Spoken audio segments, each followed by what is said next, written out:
Hello, everyone. It's the moment you all have been waiting for. It's the moment that every crime enthusiast has been waiting for. The final part of the Mikey Dongwook story will finally be complete. 3 more parts from now. Before we get started with this podcast, I want to thank the very people, including myself, that helped initiate this content and who helped push it out and actually helped me through the journey in 2021 to actually push this content out, actually push the podcast out. And not only that, but actually edit the very first podcast I ever made on any sort of platform. So I want to thank the therapists and psychologists and psychiatrists that helped me at the time back in 2018-19, who helped me during that point. I am now, since the last podcast, I was 20 years old, I think. And now I'm almost 24 years old. I'm actually 23 years old. And since then, it's been a long journey. It's been a grinding journey to get through college. Got my 4-year bachelor's degree from IU Bloomington. And since then, it's been a journey. It's been a ride and it's been a journey, just like the story has. And so it's a lot's changed since then. But the story of Mikey Dongwook and the vicious attack that he caused leaves trauma for everyone involved. If you are triggered, or you happen to have, or you are a victim of sexual abuse and assault, I highly advise you turn this off. But it won't be like the one back in 2021 where I'm going to go into the meat and potatoes of sexual assault, abuse, all that stuff. This is going to be more about Mikey Coe, how he's been in prison, and updates that we got last year about him. Viewer discretion is advised, and we thank you for listening. In the summer of 2019, a vicious stabbing occurred at a music camp at Indiana University in Bloomington, Indiana. The victim was a 13-year-old girl who met a boy named Mikey Coe the previous year. She almost was raped and sexually assaulted in a locker room at the IU Music Center and was stabbed multiple times in the thigh and stomach. As vicious as the crime was that Mikey committed, no one sounded the alarm until I came into the picture. I am Braydyn, and I was once a victim of bullying and insults from Mikey Coe. I was a victim of middle school shoving the problem away to make me feel worse. I bullied myself in 2016 and committed suicides multiple times until my final one in March of 2017. Since then, I have been stable, got help and the right treatment, and I graduated high school and will be an incoming sophomore at Vincent in Indiana University.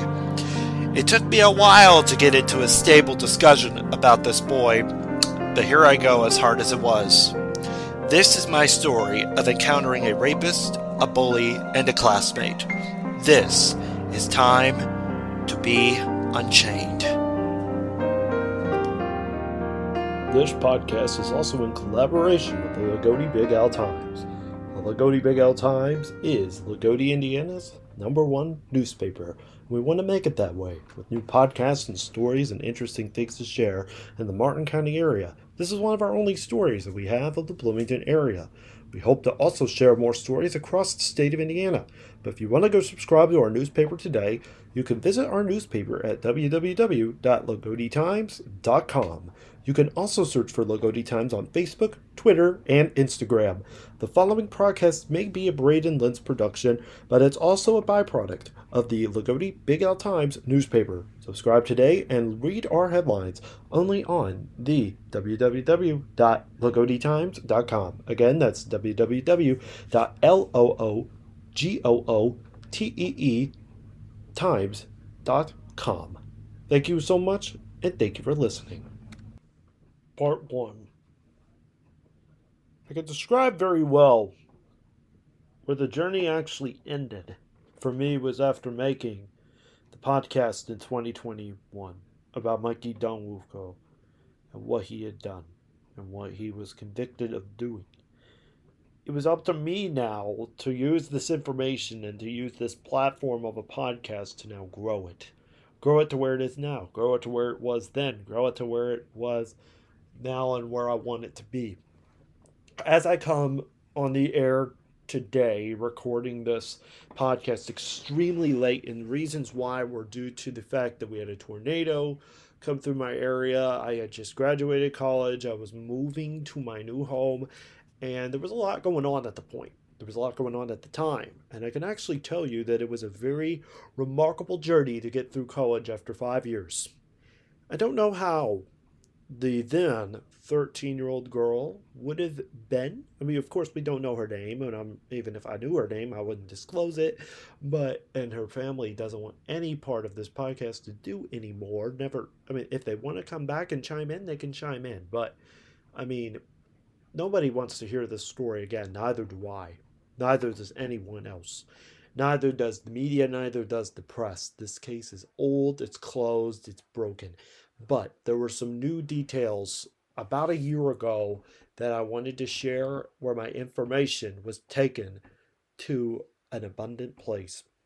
It began, like I said, after 2021, I kind of just published a podcast. It got the most views and clicks I have ever gotten on a podcast on Spotify until I posted a podcast last year on this very podcast network, Keeping Things in the Middle, based on the Middle TV show, where we want to keep the middle ground going. We want to talk about war, we want to talk about destruction, we want to talk about how we can actually find the middle ground in conversation.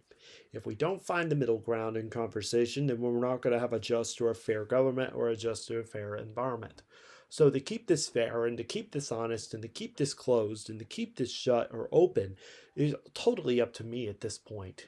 Like I said, right now I'm currently watching the NBA draft after a great NBA Finals this year between the Thunder and the Pacers. And one thing I can tell you is that through draft day, I clearly knew where my direction was in the league. I felt like I rebounded the competition, being the only person covering this case on a podcast network, and being the only person to address this years and years after the case is done. This will be a short podcast, but it's an introduction for what is to come and what will come. Because the next 3 parts, you'll hear a story about an inmate who had met Mikey and had actually talked to him from an interview, direct interview from 2024.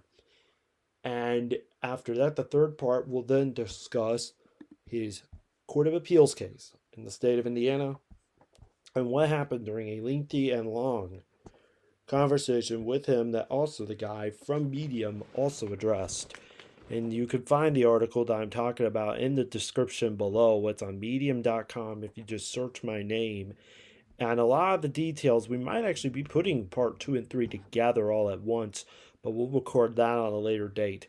But for right now, this is probably the most important part of, or this next 2 parts will be the most, important parts of them all. Because if we don't address this story one final time, and nobody wants to be a part of it, that's more than fine with me. But the details last year stunned me so bad, I almost had to come out with a podcast. It didn't even feel like it was a necessity. It felt more like a need, felt more like a calling for me. As a journalist, a former journalist myself, I can honestly tell you that that is like the bread and butter to what my work was for over 5 years in university, was uncovering the truth.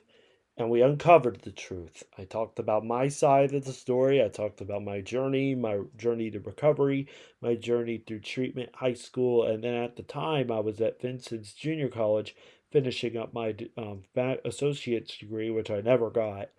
And I can tell you that the most honest and brutal thing is that I don't even want to bring this case up again.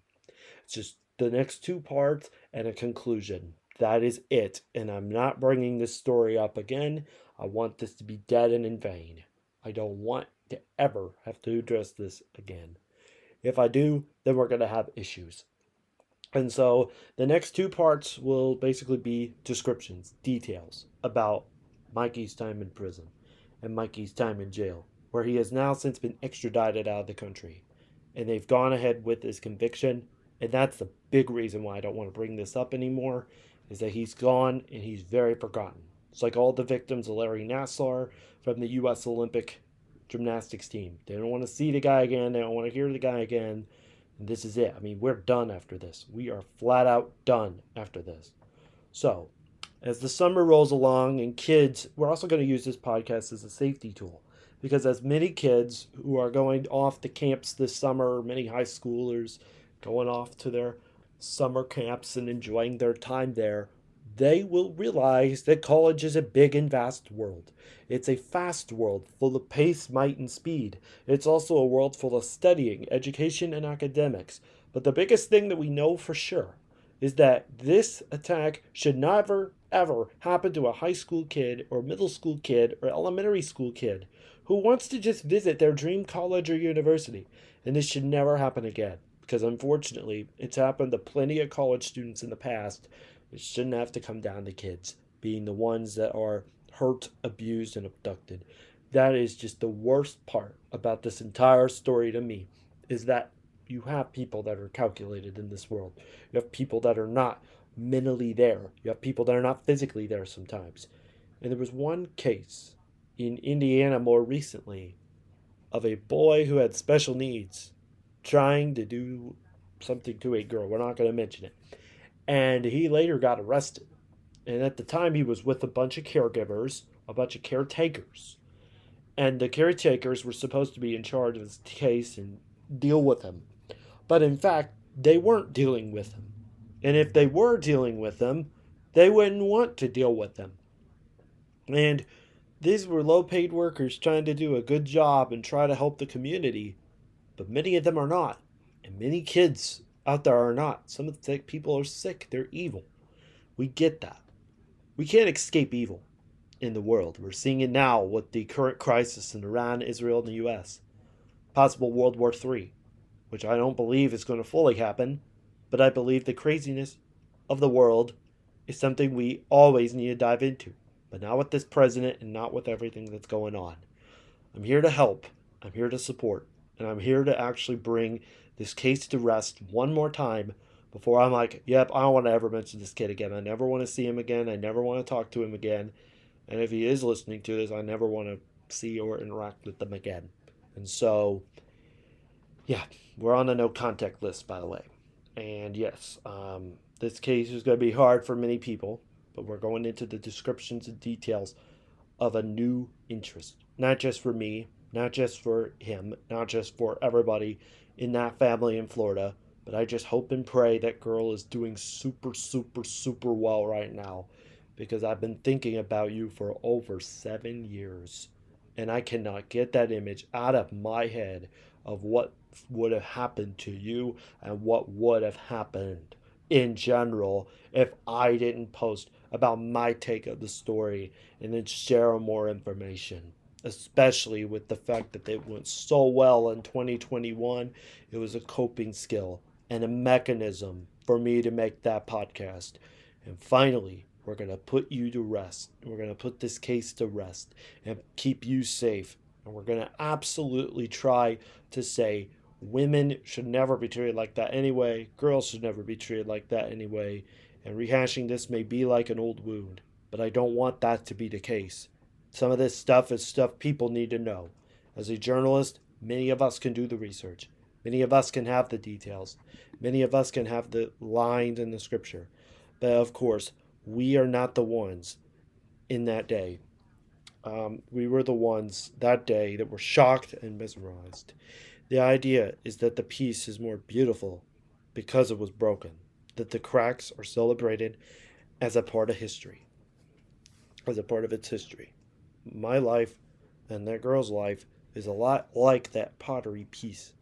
The attack was the moment her life was shattered into a million pieces, but also the moment in time where she was actually almost saved. Where she found a calling, where you found a quote, where you found a detail into sometimes how crazy the world is, how crazy society can be. And most importantly, forgiveness was the last step to finally releasing this hold on me and you for what had just happened. The final act of taking a life back. What he did sent my life and your life into a completely new direction, one with challenges we never expected, but also one with so much growth and purpose that he tried to end your story and my story. Instead, he was just the beginning of a new one.